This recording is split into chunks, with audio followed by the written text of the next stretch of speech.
हाय, मैं डॉक्टर कफील खान हूँ, इनफेमस हत्यारा कातिल डॉक्टर कफील खान। 22 अगस्त 2017 को मुझे सस्पेंड किया जाता है और 23 अगस्त 2017 को एक एफआईआर लिखी जाती है डीजीएमई डॉक्टर के गुप्ता के द्वारा, जिसमें 9 लोगों को आरोपी बनाया जाता है ये कहते हुए कि इन्होंने मेडिकल नेग्लिजेंस किया है, चिकित्सीय लापरवाही की है, करप्शन किया है, भ्रष्टाचार किया है।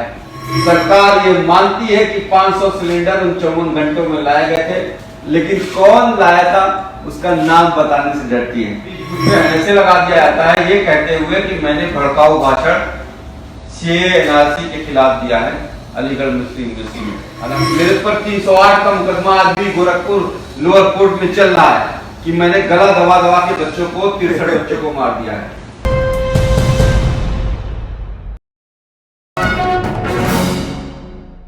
हाय, मैं डॉक्टर कफील खान हूँ, इनफेमस हत्यारा कातिल डॉक्टर कफील खान। 10 नवंबर 2021 में हाई कोर्ट में मेरे सस्पेंशन पे सुनवाई थी। उससे पहले 9 नवंबर को ये लेटर लिखा गया है। हालांकि ये लेटर जो है, आप ये डेट देखिएगा, 9 नवंबर 2021 की डेट है, लेकिन 10 तारीख को इसको कोर्ट में प्रेजेंट नहीं किया गया। ना ही मुझे पर्सनली इन्फॉर्म किया गया। मुझे भेजा गया है कब?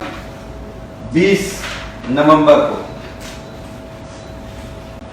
10 तारीख की शाम को प्रिंसिपल सेक्रेटरी मेडिकल एजुकेशन एक मीडिया को रिलीज कर देते हैं कि डॉक्टर कफील को टर्मिनेट कर दिया गया, उनको नौकरी से निकाल दिया गया। पूरी कहानी तो आपको शायद पता होगा किस तरह से 10 अगस्त 2017 को बीआरडी मेडिकल कॉलेज, जो 950 बेड का हॉस्पिटल है, 950 बेडेड हॉस्पिटल, जिसमें उस वक्त 1500 पेशेंट एडमिट थे, सिर्फ गोरखपुर पूर्वांचल को, हाफ ऑफ द बिहार को, छपरा, सिवान, गोपालगंज और हाफ ऑफ द नेपाल को कैटर करता है। 2 करोड़ पॉपुलेशन को कैटर करने वाला इकलौता medical college BRD medical college है। 10 अगस्त 2017 को 7:30 बजे लिक्विड ऑक्सीजन खत्म हो गई थी, लाए गए। सरकार ये मानती है कि 500 सिलेंडर उन 54 घंटों में लाए गए थे, लेकिन कौन लाया था उसका नाम बताने से डरती है। 22 अगस्त 2017 को मुझे सस्पेंड किया जाता है और 23 अगस्त 2017 को एक एफआईआर लिखी जाती है डीजीएमई डॉक्टर के गुप्ता के द्वारा, जिसमें 9 लोगों को आरोपी बनाया जाता है ये कहते हुए कि इन्होंने मेडिकल नेग्लिजेंस किया है, चिकित्सीय लापरवाही की है, करप्शन किया है, भ्रष्टाचार किया है और जेल भेज दी जाती है। 9 महीने तक कोई कोर्ट में सुनवाई नहीं होती। आपको शायद याद होगा, जो मेरे प्रकरण से वाकिफ है, कि 10 पन्नों का जब मैंने लेटर 18 अप्रैल 2017 को लिखा था और 18 अप्रैल 2018 को लिखा था, 25 अप्रैल 2018 को बेल देते वक्त honourable Yashwant Verma, justice Allahabad high court ने क्लियरली कहा कि डॉक्टर कफील ने कोई मेडिकल नेग्लिजेंस नहीं किया है, डॉक्टर कफील ने कोई करप्शन नहीं किया है, not even a single evidence produced by Uttar Pradesh government, और डॉक्टर कफील का ऑक्सीजन के टेंडर से लेना देना कुछ नहीं। मैं बाहर आता हूं, मैं प्रिंसिपल सेक्रेटरी कोशिश करता हूं मेरी नौकरी बहाल कर दी जाए, नहीं होती है तो मैं हाई कोर्ट जाता हूं। हाई कोर्ट ऑन 7 मार्च 2019 को यूपी गवर्नमेंट को कहता है कि 90 डेज के अंदर इंक्वायरी खत्म करो, और 18 अप्रैल को सबमिट होती है। 18 अप्रैल 19 को हिमांशु कुमार प्रिंसिपल सेक्रेटरी ने इंक्वायरी रिपोर्ट दी, जिसमें उन्होंने कहा कि डॉक्टर कफील सबसे जूनियर डॉक्टर थे। डॉक्टर कफील ने 54 घंटे में 500 सिलेंडर अरेंज किए। डॉक्टर कफील उस दिन छुट्टी पे रहने के बावजूद हर निर्दोष जान बचाने की कोशिश की। डॉक्टर कफील पे कोई करप्शन और मेडिकल निकलने के सबूत नहीं मिलते हैं। हाँ, उन्होंने मुझे 2 आरोपों में आरोपी बनाया, जो कि 2 आरोप ये थे कि मैं प्राइवेट प्रैक्टिस करता हूं, लेकिन उन्होंने साफ कहा कि 8 अगस्त 2016 से पहले प्राइवेट प्रैक्टिस करते थे, 8 अगस्त 2016 के बाद नहीं। सरकार को ये रिपोर्ट पब्लिश करने में 6 महीने लगे। मुझे तो लगता है कि उस वक्त लोकसभा चुनाव थे, तो इसलिए रोक लिया गया था। बहरहाल ये रिपोर्ट पब्लिक में आई अक्टूबर 2019 में, और सरकार ने रिपोर्ट पब्लिक होते ही हिमांशु कुमार, जो प्रिंसिपल सेक्रेटरी जिन्होंने रिपोर्ट दी थी, वो स्टडी लीव पे चले गए। और आपको जान के हैरानी होगी कि उनकी वापसी कब हुई है? 13 नवंबर 2021 को, 2 साल बाद, मेरे टर्मिनेशन के बाद। तो एक अधिकारी जो अनबायस्ड होके रिपोर्ट देता है, वो स्टडी लीव पे भेज दिया जाता है। 2 साल बाद उसका वापस आता है मेरे टर्मिनेशन के बाद। बहरहाल मैं फिर सुप्रीम कोर्ट जाता हूं, और सुप्रीम कोर्ट 10 मई 2019 को कहता है कि सस्पेंशन 90 दिनों से ज्यादा नहीं हो सकता, और इनका पेमेंट किया जाए, इनको हाफ सैलरी दी जाए। सरकार टाल मटोल करती रहती है और कहती है कि हम पहली रिपोर्ट को नहीं मानेंगे। उन्होंने दूसरी रिपोर्ट, दूसरी इंक्वायरी कमेटी बनाई, जिसमें प्रिंसिपल सेक्रेटरी अनुराग श्रीवास्तव इंक्वायरी ऑफिसर बने। इस बीच मुझ पे एनएसए लगा दिया जाता है, ये कहते हुए कि मैंने भड़काऊ भाषण सीए एनआरसी के खिलाफ दिया है अलीगढ़ मुस्लिम यूनिवर्सिटी में। हालांकि उसको भी हाईकोर्ट और सुप्रीम कोर्ट ने ये कहते हुए कि the speech was about integrity and unity of India, DM has not applied his mind करके not only question by NSA as well as 3 extension, 3 महीने का एक्सटेंशन दिया था। मैं फिर जब जेल से बाहर आता हूं तो हाईकोर्ट में अप्रोच करता हूं कि भाई 4 साल हो गए हैं, मुझको मेरी नौकरी वापस दी जाए। आपको यह भी बता दूं, जैसे ही उत्तर प्रदेश सरकार मुझ पर एनएसए लगा के मुझे मथुरा जेल में बंद करती है, यह भी एक कोइंसिडेंट है। जैसे मैंने हिमांशु कुमार वाला कोइंसिडेंट बताया, यह भी कोइंसिडेंट है कि फरवरी में मुझे जेल भेजा जाता है, और फरवरी में ही 8 में से 7 को अक्यूज थे, जिसमें डॉक्टर राजीव मिश्रा जो प्रिंसिपल थे उस वक्त के, डॉक्टर सतीश कुमार जो ऑक्सीजन के इंचार्ज थे, और अकाउंटेंट, सबकी बहाली हो जाती है, मेरी को छोड़। एनीवे, हाई कोर्ट ने 6 अगस्त 2021 को सेकेंड इंक्वायरी को उत्तर प्रदेश सरकार ने खुद वापस ले लिया, और 9 सितंबर 2021 को मेरे पर जो सेकेंड सस्पेंशन की लगाया गया था, ये कहते हुए कि मैं सरकारी नौकरी में रहते हुए सरकार को क्रिटिसाइज करता हूं, उसको भी इससे लगाना। अब इनके पास क्या चारा रह जाता?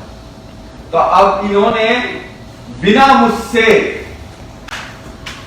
मुझे चांस दिए हुए, क्रॉस एग्जामिनेशन का चांस नहीं दिया, और आलोक कुमार जो प्रिंसिपल सेक्रेटरी हैं, उन्होंने ये एक अपने से इंक्वायरी बनाई, जो पुराने दस्तावेज थे उसके हिसाब से इन्होंने मुझे जो 4 आरोप लगे थे, उसमें से 3 आरोप को मुझे मुजरिम बना दिया है। 4 आरोप कौन कौन से हैं आपको बता दूं। पहला आरोप यह है कि मैं प्राइवेट प्रैक्टिस करता था, जिसपे खुद अपनी इस रिपोर्ट में भी ये मान रहे हैं कि 8 अगस्त 2016 के बाद डॉक्टर कफील के ऊपर प्राइवेट प्रैक्टिस करने का कोई सबूत नहीं है। मैंने medical college, Gorakhpur medical college 8 अगस्त 2016 को ज्वाइन किया था। तो मैं 8 अगस्त 2016 से पहले क्या करता था, इससे किसको क्या मतलब होना चाहिए, मैं उनका एम्प्लॉय नहीं था। बहरहाल इन्होंने ये लिखते हुए भी ये माना है कि ये प्राइवेट प्रैक्टिस करते थे और अतः जांच अधिकारी द्वारा आरोप संख्या 1 में इनको आरोपी बनाया गया। दूसरा आरोप मुझ पे यह लगाया गया कि मैं यूपी में BRD medical college Uttar Pradesh में है, तो यूपी मेडिकल काउंसिल में मेरा रजिस्ट्रेशन नहीं था, फिर भी इन्होंने नौकरी ले ली। अरे भाई, नौकरी आपने ही दी, नौकरी उत्तर प्रदेश पब्लिक कमीशन ने दी, उसने नहीं चेक किया। बहरहाल मैंने उनको पढ़ाया और उन्होंने लिखा भी है, every person whose name if for the time being born on the Indian medical register shall be entitled according to his qualification to practice as a medical practitioner in any part of India। मेरा registration medical council of India में है, तो मैं भारत में कहीं भी practice कर सकता हूं, जॉब ले सकता हूं। ये कह रहे हैं, लेकिन फिर भी कह रहे हैं कि आरोप संख्या 2 भी आरोपी पे सिद्ध होती है, क्योंकि उसका उत्तर प्रदेश मेडिकल काउंसिल में रजिस्ट्रेशन नहीं था। तीसरा आरोप, जो कि बहुत गंभीर आरोप है, तीसरा आरोप बहुत समझने की बात है, क्योंकि इस पे मुझे क्लीन चिट मिली है, इसलिए मैं आपको वो आरोप पढ़ाना चाहूंगा। बीआरडी मेडिकल कॉलेज गोरखपुर के बाल रोग विभाग में बच्चों की आकस्मिक मृत्यु की घटना के समय आप मौजूद थे। आपके द्वारा पत्राचार में प्रधानाचार्य और अन्य अधिकारियों को कोई सूचना नहीं दी गई। आप द्वारा महत्वपूर्ण परिस्थिति में रहते हुए जीवन रक्षक, ये मान रहे हैं कि ऑक्सीजन जीवन रक्षक होती है, जीवन रक्षक ऑक्सीजन की कमी जैसे महत्वपूर्ण घटना को तत्कालीन उच्च अधिकारियों के संज्ञान में नहीं लाया गया, जो कि आपके मेडिकल नेग्लिजेंस का परिचायक है। नोट करिएगा, आरोप संख्या 3 जो है मेडिकल नेग्लिजेंस को कहती है कि आपकी चिकित्सा लापरवाही की वजह से बच्चे मर गए। मेरे पर 308 का मुकदमा आज भी गोरखपुर लोअर कोर्ट में चल रहा है कि मैंने गला दबा दबा के बच्चों को 63 बच्चों को मार दिया है। बहरहाल आगे लिखते हैं, आपके प्रश्नगत आप से स्पष्ट है कि आपके तत्कालीन प्रधानाचार्य से उद्घोष हेतु दूर संधित, यानी कि आपका और प्रिंसिपल का साठगांठ था, पैसे का लेन देन होता था, जिसके कारण आपके प्रश्नगत कदाचार शासकीय नियमों का उल्लंघन करता है, जिसे तो आप पूर्ण रूप से दोषी है। यह आरोप लगाया है, तीसरा आरोप है। अब तीसरे आरोप के बारे में ये खुद क्या कहते हैं आप पढ़िएगा। ये Alok Kumar, principal secretary medical education की अभी की 9 नवंबर 2021 की रिपोर्ट है। पुरानी रिपोर्ट जो 7-8 इंक्वायरी हो चुकी है उसकी बात नहीं करूंगा।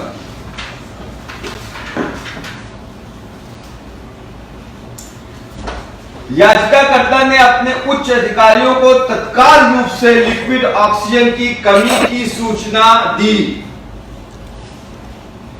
कॉलेज में लिक्विड ऑक्सीजन के रखरखाव, टेंडर, भुगतान, ऑर्डर, सप्लाई और प्रबंधक से याचिकाकर्ता का कोई मतलब नहीं था। हर निर्दोष जान बचाने के लिए अपने स्तर पर वार्ड का प्रबंध और जंबो सिलेंडर की व्यवस्था की, जो कि लिक्विड ऑक्सीजन की अचानक सप्लाई रुकने के कारण हुई। याचिकाकर्ता की ईमानदार कोशिश के कारण 11 और 12 को 2 दिनों के भीतर अलग अलग कंपनियों से 500 जंबो सिलेंडर की व्यवस्था की। बड़ी लंबी रिपोर्ट है। बहरहाल इसके अलावा ये लिखते हैं कि अपचारी, यानी कि मैं अपचारी द्वारा इस संबंध में उपस्थित पंजीकरण की छाया प्रति, मैं 10 तारीख को छुट्टी पे था, उसकी मैंने अटेंडेंस शीट लगाई है।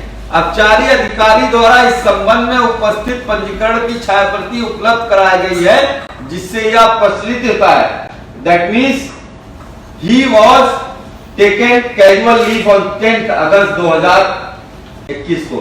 10 तारीख को मैं छुट्टी पे था, तो क्या मुझे ऊपर से हवा आता कि मुझे पता चलता कि मतलब मैसेज आता कि ऑक्सीजन आज खत्म हो जाएगा। मुझे तो रात में 12:30 बजे व्हाट्सएप पे मैसेज आया था कि ऑक्सीजन खत्म हो गई है, बच्चे मर रहे हैं।